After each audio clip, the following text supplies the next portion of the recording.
বাংলাদেশের communist party এদেশের মেহনতি এবং শ্রমিক শ্রেণীর নীতিনিষ্ঠ রাজনৈতিক দল। 1948 সালের 6 মার্চ এই ভূখণ্ডে আমাদের পার্টির আনুষ্ঠানিকভাবে প্রতিষ্ঠা লাভ করেছিল। যদিও ভারতবর্ষে প্রায় 100 বছরেরও বেশি সময় ধরে এই অঞ্চলে কমিউনিস্ট আন্দোলন বিকশিত হয়েছিল। এই দীর্ঘ সময় ধরে ব্রিটিশ বিরোধী সংগ্রাম, পাকিস্তান বিরোধী সংগ্রাম, মহান মুক্তিযুদ্ধ, তারপরে যে কোনো গণতান্ত্রিক আন্দোলন এবং স্বৈরাচার বিরোধী আন্দোলনে কমিউনিস্ট পার্টি অনন্য ভূমিকা রেখে চলেছে। তারই প্রতিষ্ঠা বার্ষিকী আজ। সেই উপলক্ষে আমাদের শ্রদ্ধা নিবেদন, সভা সমাবেশ, র্যালির কর্মসূচি ছিল। বাংলাদেশের কমিউনিস্ট পার্টি কোনো নিরপেক্ষ রাজনৈতিক দল না। বাংলাদেশের কমিউনিস্ট পার্টি এদেশের মেহনতি এবং শ্রমিক শ্রেণীর নীতিনিষ্ঠ রাজনৈতিক দল এবং দীর্ঘ লড়াইয়ে আমাদের কোনো আপোষের ইতিহাস খুঁজে পাবেন না। দলীয় পদ ব্যবহার করে কোনো সুবিধাবাদের ইতিহাস খুঁজে পাবেন না। আমরা জনগণের স্বার্থে এই লড়াই অব্যাহত রেখেছি। বাংলাদেশে একটা নির্বাচন হয়ে গেল, কিন্তু সেই নির্বাচন আমরা যত ভালো নির্বাচন চেয়েছিলাম সেটা হয়নি।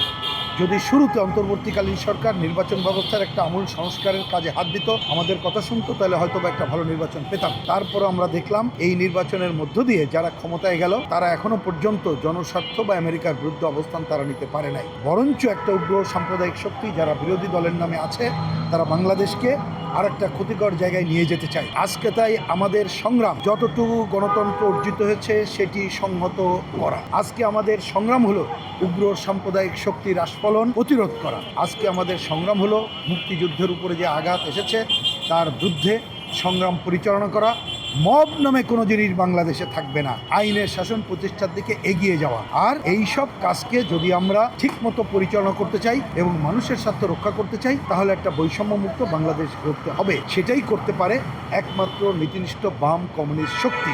আমি আজকে প্রতিষ্ঠা বার্ষিকীতে যারা আমাদের এই পার্টিকে অগ্রসর করার জন্য জীবন দিয়েছে তাদের প্রতি শ্রদ্ধা নিবেদন করছি। যাদের সমর্থনে আমাদের পার্টি এগিয়ে চলছে, এমনকি যারা আমাদের সমালোচক, আমাদের কাছে অনেক কিছু প্রত্যাশা করে পাচ্ছে না, তাদেরকে আমি শুভেচ্ছা জানাই। এবং আগামী দিনে আমরা যে নীতিনিষ্ঠ অবস্থান থেকে গণতন্ত্র রক্ষা, সাম্প্রদায়িকতা বিরোধী, সাম্রাজ্যবাদ বিরোধী এবং শোষণ মুক্তির সংগ্রাম যেটা অগ্রসর করে নিয়ে যাব, এই প্রত্যয় আজকে ব্যক্ত করলাম।